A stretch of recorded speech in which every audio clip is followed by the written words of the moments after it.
जलाते क्यों जलाते, किस लिए जलाते, क्या कर दिया उन्होंने, क्या कसूर, क्या चीज थी उनके पास, बोली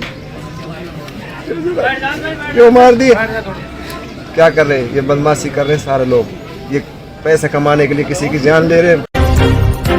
न्यूज़वुड, खबर भरोसे की। कई बार बहुत तस्करी को लेकर के घटनाएं हो चुकी हैं और बीते दिन भी एक घटना हुई थी।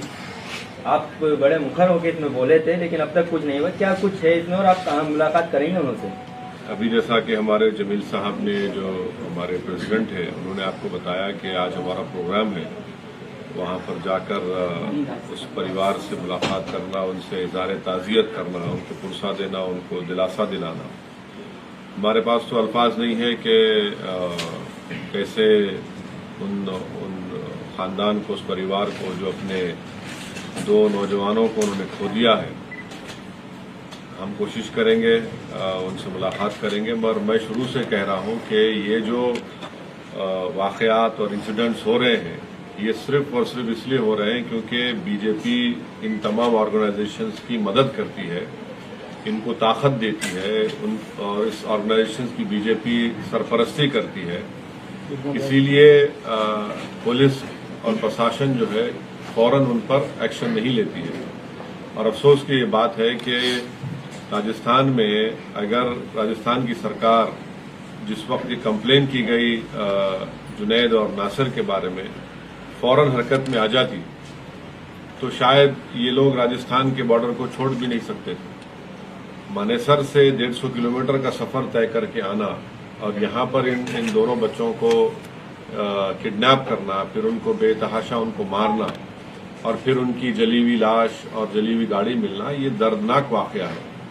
ये सिर्फ मुसलमानों का या मेवात के मेव मुसलमानों का इशू नहीं है, ये एक तमाम जो लोग रूल ऑफ लॉ पर भरोसा रखते हैं, संविधान पर भरोसा रखते हैं, उनको सोचना चाहिए।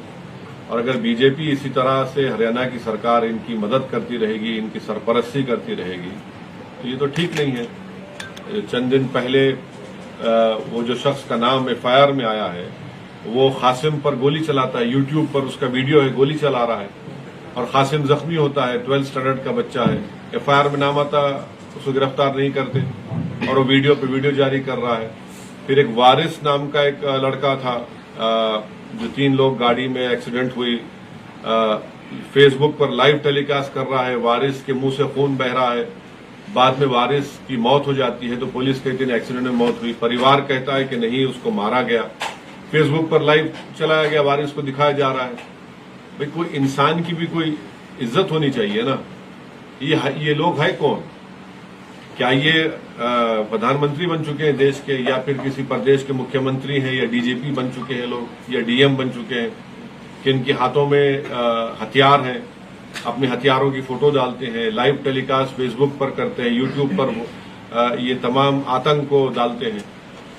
ये तो सरकार को सोचना चाहिए, सरकारों को। अगर आप इस तरह से ये जो लोग रेडिकलाइज हो चुके हैं, इनको अगर आप नहीं रोकेंगे तो फिर ये तो देश के लिए खतरा बन जाएंगे, और खतरा बन चुके हैं लोग। इस प्रकरण में जिस व्यक्ति का नाम आ रहा है उसने अपने आप का लेना देना नहीं बताया कि संगठन से कोई लेना देना। जिस व्यक्ति का इस एफआईआर में नाम आया है, इस मामले में नाम आया, उसने कहा कि हमारा कुछ लेना देना नहीं, मैं उनको जानता नहीं, इस संबंध इससे मेरा कुछ नहीं।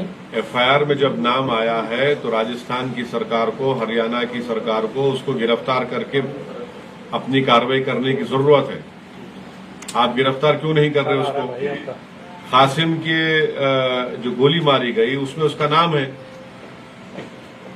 और उसके फेसबुक पर बड़े बड़े लोगों के साथ तस्वीर हैं, फोटोज हैं, मगर कम से कम गिरफ्तार तो करिए, मालूमात तो हासिल करिए। और ये मैं नहीं कह रहा हूं, इस्माइल का नाम सुना होगा आपने, जो शायद जुनैद या नासिर के रिश्ते के भाई हैं। उन्होंने कहा है कि ये जख्मी हालत में इन दोनों को पुलिस के पास लेकर गए, पुलिस ने इनकार कर दिया इनको लेने के लिए, तो बाद में मालूम हुआ कि इनकी जली हुई लाशें मिली हैं। ये नासिर का कहना है, मेरा नहीं है, नासिर ने कहा है आपको, मीडिया को। जी ओवैसी साहब, मैं उसी बात को आपसे सुनना चाह रहा था। आपने कल भी ये कहा कि गवर्नमेंट ऑफ राजस्थान ने देरी की, लेकिन अगर पूरी घटना की तफसील को अगर आप देखें तो हरियाणा थाने में ये तमाम लोग पहुंचते हैं घायलों को लेकर, हरियाणा की पुलिस कोई कार्रवाई नहीं करती। दूसरी तरफ परिवार वालों ने FIR लगभग 16 घंटे बाद कराई और तब तक हरियाणा पुलिस इत्तला कर चुकी थी राजस्थान पुलिस को कि 2 लोग हैं आपके और इस तरीके से घायल है। तो ऐसे में राजस्थान सरकार अगर मुआवजा दे रही है तो आपको लगता है कहीं ना कहीं राजस्थान सरकार की गलती आपको लगी या केवल हरियाणा पुलिस अगर तत्परता से कार्रवाई करती?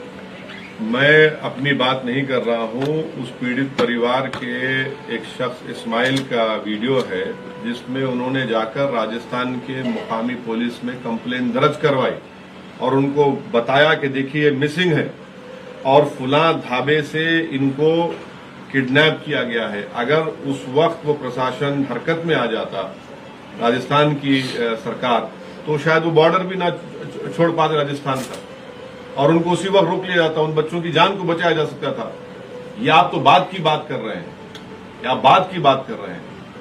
अगर उनको वहीं पर उनकी कंप्लेन पर सीरियसली उसको गौर किया जाता, उस पर एक्शन लिया जाता तो आप बॉर्डर को बंद कर सकते थे, 10 चीजें कर सकते थे, आप उनका लोकेशन मालूम कर सकते थे, मगर आपने देरी कर दी। आपने कहा कि छोड़ो ये होता रहता है। अब नतीजा देख रहे हैं कि आज वो नौजवान बच्चे अपनी जान खो दिए। माहौल इतना तनाव में ऐसा लगता नहीं आपको अगर आप खामा और पहाड़ी इलाके में जाएंगे तो माहौल बिगड़ सकता है, खासतौर पर लॉ एंड ऑर्डर के लिहाज से? देखिए, मेरा प्रोग्राम पहले से बना हुआ था, आप जानते हैं ये मेरा प्रोग्राम पहले से बना हुआ था और मेरा प्रोग्राम जारी रहेगा।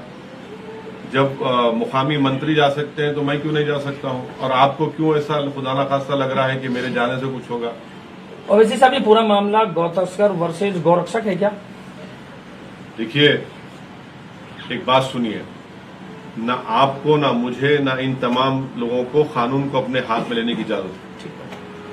अगर आप इजाजत दे देंगे कि तुम तय करोगे किसको पकड़ना, किसको मारना, किसको छोड़ना, तो फिर आप कोर्ट को बंद कर दीजिए, पुलिस थानों को ताला लगा दीजिए और कहिए कि बेटा आतंक फैलाओ।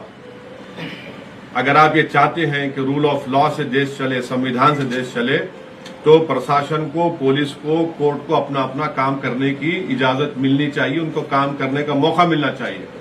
अगर कोई ये तय करेगा कि मैं गुंडा हूं या आप गुंडे हैं, आप तस्करी कर रहे हैं, नहीं कर रहे हैं, तो फिर पुलिस और कोर्ट की हमको जरूरत नहीं रहेगी। फिर हर कोई ये तय कर लेगा कि इसको हम गोली मारेंगे, इसको नहीं मारेंगे।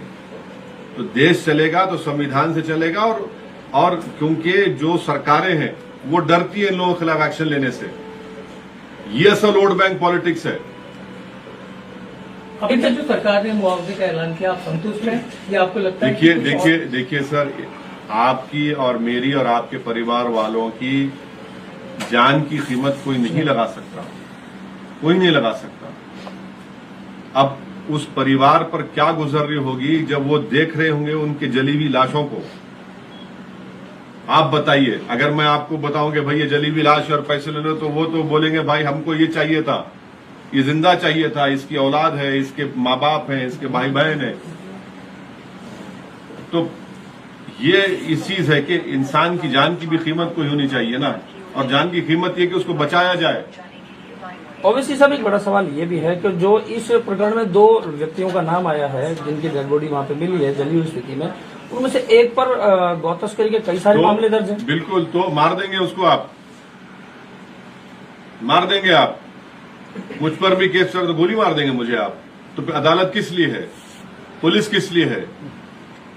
आप इस तरह का सवाल करके जस्टिफाई मत करिए इस खत्म।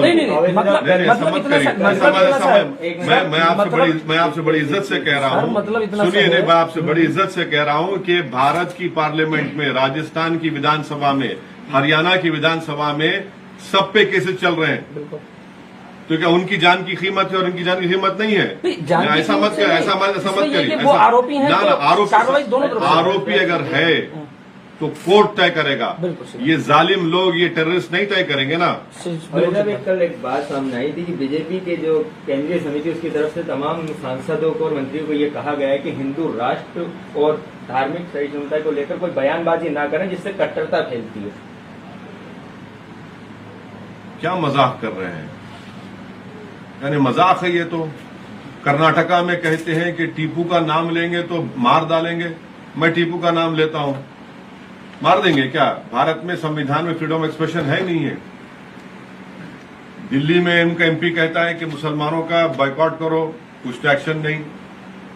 उनकी भोपाल की एमपी साहिबा कर्नाटक जाकर कहती हैं कि सिर्फ घर में चाकू को तरकारी काटने के लिए इस्तेमाल मत करो, गर्दन काटो। ये धर्म, सो कॉल्ड धर्म संसद में क्या क्या बातें की जाती हैं, ये तय कर रहे ना पहले, इसके बारे में बता दें। सब्सक्राइब करें और बेल दबाएं ताकि कोई खबर रह न जाए।